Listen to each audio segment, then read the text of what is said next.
Hello అందరికీ. Evening పిల్లలు school నుంచి వచ్చేటప్పటికి చాలా నీరసంగా వస్తారు కదా.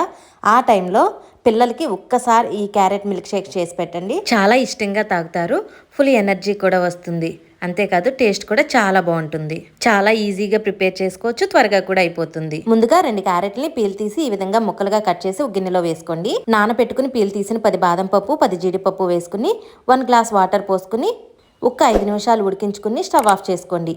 ఈ మొత్తాన్ని చల్లారి పెట్టుకుని ఒక జ్యూసర్ జార్ తీసుకుని మొత్తాన్ని జ్యూసర్ జార్లో వేసుకుని గ్రైండ్ చేసుకోవాలి.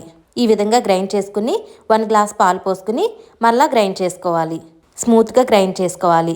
చూసారు కదా, ఈ విధంగా గ్రైండ్ చేసుకుని గ్లాసుల్లో పోసుకుని నేను దీనిలో తేనె కలుపుతున్నాను. మీరు ఎవరైనా ఇంకా స్వీట్నెస్ కావాలనుకుంటే గ్రైండ్ చేసేటప్పుడే షుగర్ కలుపుకోండి. ఈ విధంగా పైన మొత్తం తేనె కలిపేసుకుని పైన కట్ చేసుకున్న బాదం పప్పు, క్యారెట్ తురుము వేసుకుంటే ఎంతో టేస్టీగా ఉండే క్యారెట్ మిల్క్ షేక్ రెడీ.